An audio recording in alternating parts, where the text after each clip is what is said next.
Ladies and gentlemen, please welcome our Provost and Senior Vice President for Academic Affairs, Dr. Marilyn Wells.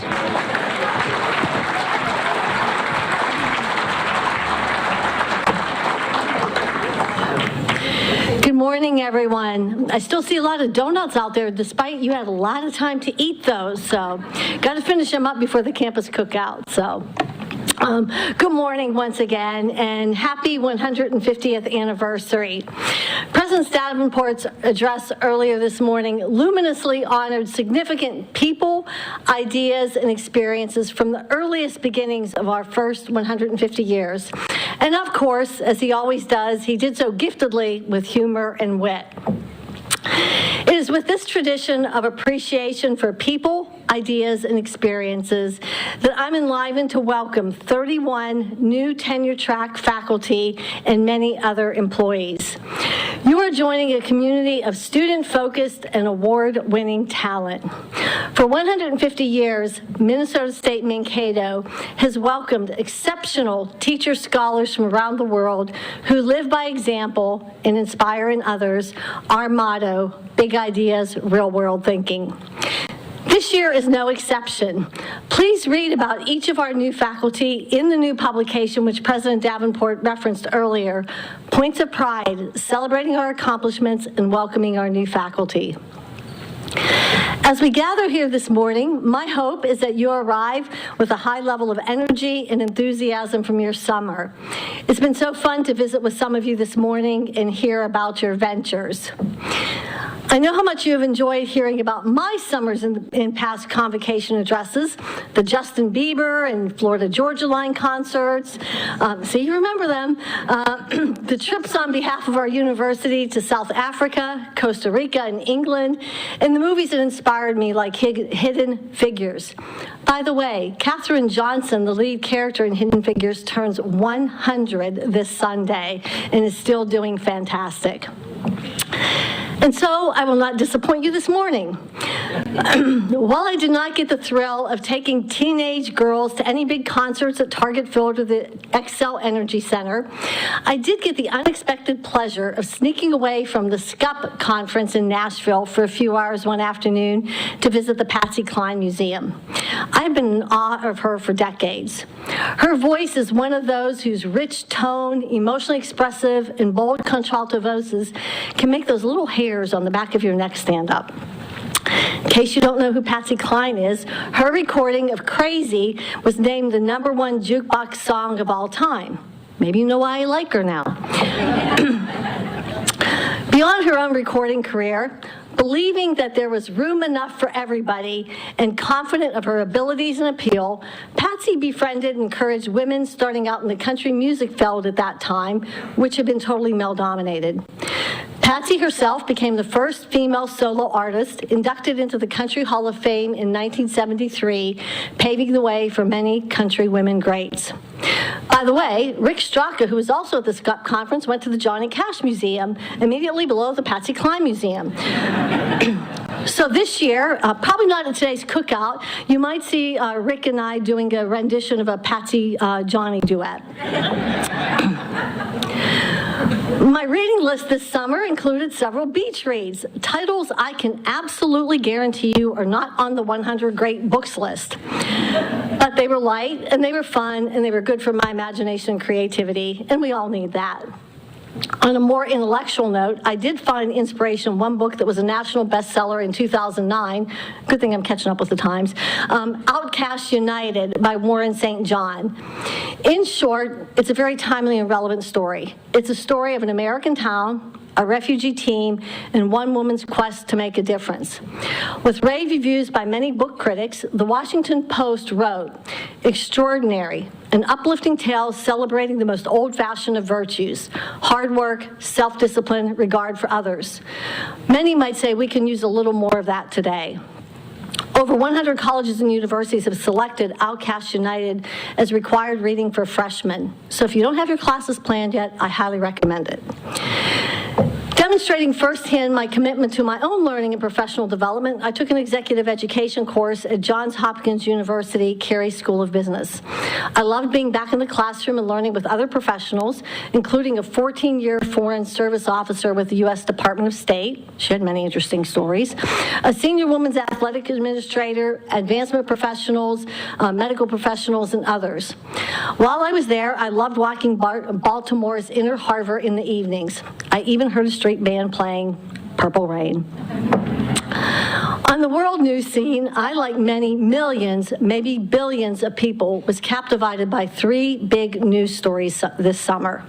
In chronological order, Bishop Michael Curry's sermon during the historic royal wedding of Prince Harry, Duke of Sussex, and Meghan Markle, the Thai cave rescue mission, and the 2018 ESPY Awards, specifically the Arthur Ashe Award for Courage and Best Coach, awarded respectively to the sister survivors who spoke out against sexual abuses of former USA Gymnastics and Michigan State Dr. Larry Nassar, and to Aaron Feist, Scott Beagle, and Chris Hickson, who were killed while protecting the students in the mass shooting of Marjorie Stoneman Douglas High School in Parkland, Florida. Well, I will not recount the spectacular details of each of these news stories. You can Google them if you missed them.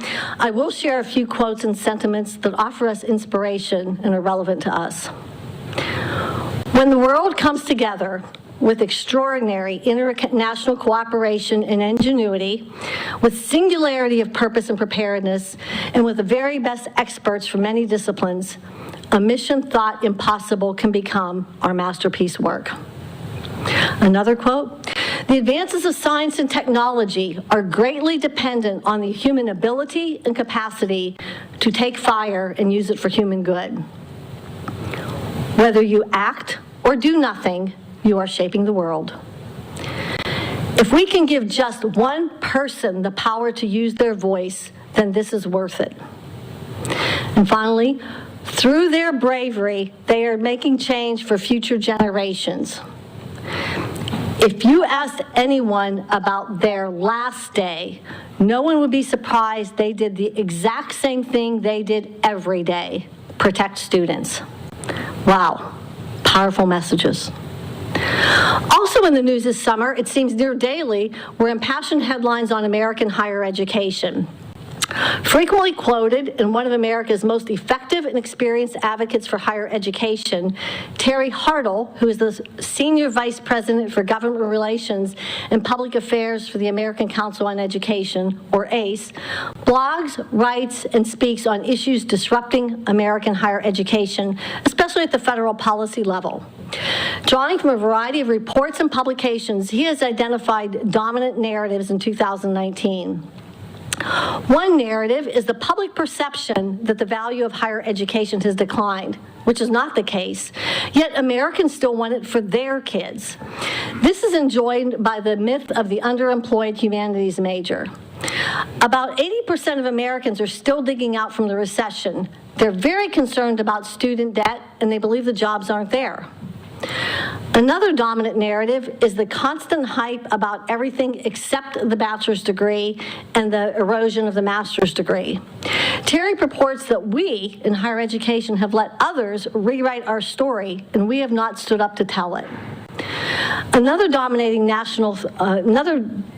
theme in our national thought is that trust in American institutions has fallen.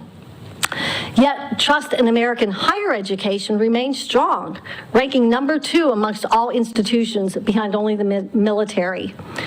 The public wants us to do the right thing. So what is that? The public is looking for 4 outcomes: that students can complete their degree, they can do so timely, with a minimum debt, and find success afterward. So how well does the public think we are doing? Only 35% think that we are doing these things well. Terry believes that these messages should be a universal mission statement for all universities, and if we can deliver, we win. Other disruptions that he's written about: shrinking numbers of students, the absolute necessity of partnerships with K-12 schools, and the decline in globalization. Likewise, other experts have written about this era. Julia Freeland Fischer, who has an upcoming book, Who You Know, Unlocking Innovations That Expand Students' Network, brings to our forefront, once again, the sobering state of achievement gaps across the nation. Her position, despite pockets of promise, there is a modern opportunity equation and an uneven terrain shaping young people's social assets. Lack of social assets, or the relationship gap as she coins it, with faculty and staff impacts everything from higher grades to persistence in school, and down the line, an estimated 50% of jobs come through personal relationships. Recognizing these different realities and different perspectives amongst pockets of Americans, Business Insider's Mark Abadi provided an updated look at Colin Woodward's 2012 book. Woodward argues that the United States really has 11 separate regions or nations with entirely different cultures, values, and cultural identities. And he says, understanding where one comes from, where you come from, is critical to having any productive conversation and moving forward. Continuing, Inside Higher Ed's recent analysis of the 2018 landscape punctuates rapid change and disruption.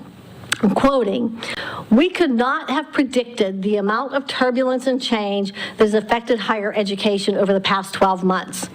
One of their top 7 trends, challenges to the business model. Their recommendation, use market research to understand what distinguishes your institution and drive student choice. Pursue new and diverse student populations, but be sure you have the campus supports to retain them and help them succeed. Partner with businesses, nonprofits, and other institutions to create savings and new opportunities." These narratives certainly point to the case for change. For us at Minnesota State University Mankato, the news is good. Over the past few years, we have begun to take action with groundbreaking innovations and big ideas. At the forefront is our long-standing and going forward commitment to shared governance that enriches our embracing big ideas. As you heard President Davenport mention earlier this morning, last week we held the President's Fall Retreat at Gustavus Adolphus College with over 115 campus leaders in attendance. The theme, innovating for student success, thriving in an era of disruption. 2 advanced readings framed the basis for the energizing table discussions. The first was the 2018-2019 Board of Trustees Initiative, Thriving in an Era of Disruption, A Case for Change. The second reading, our own University Strategic Directions 2016-2021. In the morning table discussions, participants first discussed the first reading, responding to key questions, including, how do high-performing organizations and leaders operate in an era of disruption and rapid change? How do innovative organizations and leaders grow and support a culture of creativity, experimentation, collaboration, and risk-taking? What types of leadership, organizational structures, and capacities are needed to support the identification, development, refinement, and scaling up of promising innovations? How can the Minnesota State system be more innovative in areas of strategic and operational importance to improve student success, expand diversity, equity, and inclusion, and strengthen Minnesota's economy, and build a financially sustainable system? Subsequently, table facilitators reported out the big ideas from their small groups. These are just a few examples of the cross-cutting themes that emerged. Embrace failure, fail faster. Embrace affordable risks. Provide safety to the risk takers. Use an equity lens. Look for agitators. Align rewards and incentives. And finally, what would we do if we believed 100% of our students could be successful? I can assure you the energy level was quite high. People were very excited about these questions. In the afternoon, the 14 table discussions focused on selected topics in advancing our university strategic directions 2016-2021. The table topics were drawn directly from the goals and objectives in our university strategic directions and our other integrated planning efforts, such as our academic master plan and strategic budget planning process, which frame our top goals for this year. So here they are. And these are goals that we'll do across all divisions of the university, not just in academic affairs. We need to be working across silos. The first, our undergraduate integrated advising model. One of our most revolutionary initiatives, opening a new advising center and launching 3 key components: online orientation and onboarding, case management, and professional development are on deck for this year. Implementation of our policy for undergraduate students to declare a program of study in their first year also will be a priority part of this endeavor. Second, graduate student success, growing enrollment and resources. Our combined work group of 37 representatives worked diligently this summer and will be bringing forward recommendations for our consultation. Recommendations on a graduate enrollment management plan to increase total graduate student enrollment, graduate student diversity, and enrollment in graduate programs with capacity and demand, as well as to strengthen our graduate assistantships and faculty support and resources. Third, optimizing learning spaces and student success, Common Bell and centralized scheduling. Ensuring that faculty and students have optimal teaching learning spaces and that students can get the courses they need, when they need, in the best possible spaces are vital for student success. Common Bell and centralized scheduling are 2 integrated practices that promote student success, space utilization, and financial sustainability. Next, our strategic budget planning process. In May 2017, more than a year ago, the university adopted the new strategic budget planning process. Last year, 369 academic award and non-academic award programs were evaluated and identified as candidates for investment, candidates for maintenance, or candidates for reduction reallocation. This was truly a campus-wide endeavor, with many engaged in all aspects of the process. This fall, we will use the results in conjunction with university division and strategic plans and other priorities to develop our fiscal year 2020 budget. We will also review the process and evaluation criteria. Also, our strategic enrollment management plan 2018-2023. 2023, wow, when did that happen? Last year, following review of the outcomes of our last enrollment management plan, we began to establish a new strategic enrollment management plan. The draft includes all student populations and groups: full-time, part-time, transfer, international, and diverse. This summer, a work group has begun to offer input on priority actions to achieve the goal and will meet again yet before bringing forward their recommendations. Through the equity lens, innovating for diversity, diverse student success. Diversity, equity, and inclusion are one of the top 3 priorities of Minnesota State, our system. This year, our actions are to move forward with the development of a 3-year strategic diversity and inclusion plan and to further support innovative initiatives to decrease the opportunity gap in student retention and completion and review policies and practices for disparate impact. Innovation, seizing emerging opportunities, is another opportunity this year. With a fresh perspective on autonomy and distinctiveness amongst system universities, an innovation for 2018-2019, that's this year, time goes fast, will be to explore a polytechnic moniker or framework to highlight and grow our strengths. The concept of a college or other organizational unit specializing in engineering, technology, applied science, and natural sciences complements the university's emerging and established areas of distinction and recognizes our brand of big ideas, real world thinking. Speaking of our academic areas of distinction, milestones and moving forward, in our academic master plan, overarching areas of distinction in our academics, our research, and our industry partnerships emerged. They set the stage for further conversation on what we want to be known for as a university now and in the future. Last year, we hosted our very first Health and Biomedical Sciences Summit, established our We Have Ag initiative, and launched 5 affinity groups to enhance grant participation. This year, interest will be on communication and data and information sciences, 2 separate things, and potentially others. Also this year, moving forward with our online learning solutions and models and how we're innovating with our 100% online programs. Last year, we launched our comprehensive online learning solutions and models capability audit with 8 core components and over 20 goals and 75 objectives. 3 individuals who've been actively involved in the project in the first year shared their experiences at the retreat last week. This year, we'll continue the pilot into phase 2, looking for ways to innovate. Our undergraduate and graduate communications audit. Last year, we engaged a consultant to look at all of our communications from prospective student through the first semester of enrollment. This year, we'll be implementing the audit findings with targeted strategies to increase student success.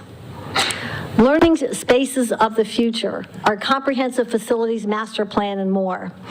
One table looked at several short and long-term facilities will be further developed this year. A 5-year update of our facilities master plan, pre-design work for Armstrong Hall replacement, a new College of Business building, campus recreational updates requested by the student, Blakesley Stadium structural mitigation, and possible solar and cogeneration guaranteed energy savings projects for sustainability and resilience. This year, we'll also continue to move forward with technology solutions, tools for student success, and financial sustainability. Transition to Office 365 single tenant, ISRX Next Gen, and artificial intelligence translation capabilities are amongst actions for this year in technology solutions and innovations to increase, again, student success, financial sustainability, and diversity, inclusion, and equity.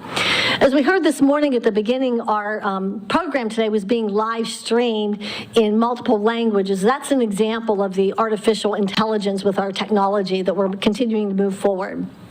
The Hubbard Building. Last year, we opened the doors to our new presence in the Hubbard Building in Old Town with our Strategic Partnerships Division and our Center for Innovation Entrepreneurship. This year, we look to review year 1 and more innovative ideas for growth and impact. Finally, this year, we'll be looking at Msu Aspirational Fundraising. As we all know, with declining state funding and tuition climbing to levels where there may be little room for increases, Advancement will be working with each of us to see where new funding can come from to support your big ideas. Throughout the afternoon at the retreat, the President's retreat last week, enthusiasm, energy, and laughter were at very high levels as everyone moved through 3 rotations of the afternoon table discussions. Here's some cross-cutting takeaways from the afternoon. We found a high level of backing and widespread support for these concepts moving forward. The team was realistic. There was a lot of curiosity. We see lots of connections between their topics and how they're really integrated with one another. Piloting allows us to be nimble. Pilot disruption. Internally, we need to make more connections across traditional boundaries. Following conclusion of the retreat, this is what just one participant shared with her supervisor. Thank you for having confidence in me to contribute. I'm very happy to hear there was positive feedback. I really enjoyed being part of this retreat today. I gained helpful perspectives and was able to connect with several colleagues. I feel empowered to make a difference. Have I mentioned lately that I love my job? I'm so grateful. Thank you. You are constantly showing me what a fantastic leader looks like. Here was another quote. It was inspiring. Now, onward to implement. So with an esprit de corps like that amongst our campus community and readiness to take on disruptive changes, I could not be more honored to serve and lead as your Provost and Senior Vice President for Academic Affairs, now entering my 6th year. Thank you. And so, as we conclude this morning, I leave you with 3 quotes from renowned minds in times of great transformation in their lives. To me, these quotes really resonate with our theme today: innovating for student success, thriving in an area of disruption. First quote by Alexander Den Heyer: "When a flower doesn't bloom, you fix the environment in which it grows, not the flower." That really resonates with student success. The next one, thriving in an era of disruption, comes from Albert Einstein. "We can't solve problems by using the same kind of thinking we used when we created them." And the last one, I think, just resonates, and I liked it. Comes from Nelson Mandela. "A good head and a good heart are always a formidable combination." So, happy 150th. I look forward to seeing you at the campus cookout beginning at 11:30. Maybe Rick and I will do that duet. And to innovating with a good head and a good heart for student success this year. I would also have been asked by Paul Hustles to let you know that they're still available to get your books in the back of the room. They'll be then after that closing down for today. Though knowing Paul, I'm sure we'll have many other opportunities. But be first. We're competitive. Get your books. So once again, thank you. Let's have a terrific year, and let's go eat some barbecue. Thank you.